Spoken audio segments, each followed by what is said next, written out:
close enough to touch, and he just slipped away. I can't believe that happened.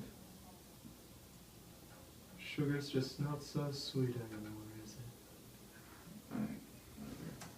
Pressing music makes me feel better.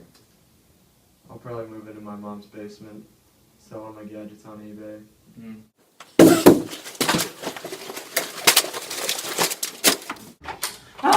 I can't believe you guys messed this up. You let the whole team down. This was supposed to be easy. We let the whole team down. Okay, well, where the heck were you, alright?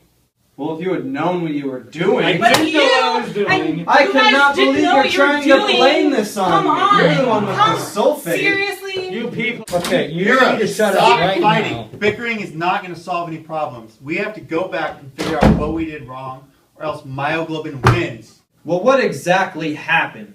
Well, we were trying to capture Myoglobin. He went back to his Agituna lair and he was hiding, so we were trying to get him. I devised 2 ways to isolate him. 2 ways, okay?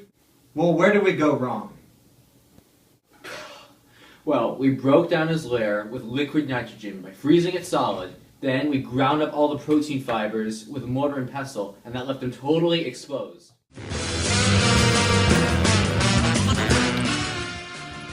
Gaucho Gill led the charge of breaking down the tissue.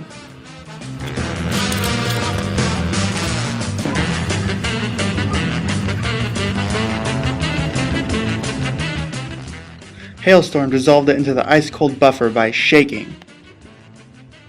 In order to round up these proteins, we're going to have to divide and conquer. Justin, you and I, we are going to take the gel chromatography. Sawyer, Haley, you will take ammonium sulfate precipitation. Ammonium sulfate was dissolved in the solution, occupying the water molecules so the proteins became insoluble. After centrifugation, they aggregated.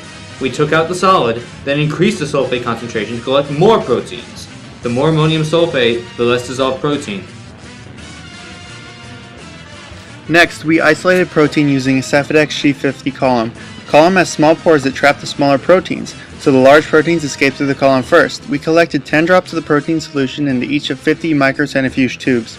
Using the nanodrop spectrophotometer, we analyzed absorbance values for the 50 samples at both 280 and 415 nanometer wavelengths. The absorbance at 280 nanometers indicated presence of protein, and at 415 was myoglobin.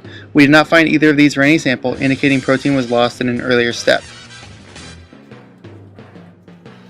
We resuspended each of the pellets with the resuspension buffer and added 20% SDS to each.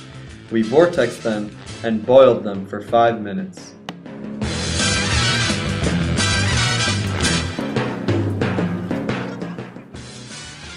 If the pellet wouldn't dissolve, we tried breaking it up with a pipette before vortexing it again. We took the fractionated samples, 2 from the chromatography and 6 from the precipitation, and added 20% SDS to all of them. We made a reference frame by treating a sample of the crude myoglobin with the SDS. The SDS is basically a detergent that denatures, then coats the protein with a negative charge so that they are pulled by the positive charge in the electrophoresis at the base of the gel, and the relative distance traveled can be analyzed to determine their identities. We loaded by pipetting 18 microliters of each sample onto the gel. The first lane was the ladder, which was used to show the relative movement of the protein samples. The electrophoresis was done for 1 hour at 200 volts. The E-stain instrument, which contains Kumasi blue dye, was used to stain the protein bands in the gel. Analysis of the gel showed that we in fact did not collect any protein, so no further analysis could be done. Okay, so where did we go wrong? Well, we made a crucial mistake right at the beginning. We used too little buffer. This didn't offer the protection to the protein from the oxidation of the air, proteases, and other environmental factors that we direly needed. Also, in the electrophoresis procedure, we heated the samples way too much, and that probably denatured the myoglobin, so that let them escape. Until next time, myoglobin.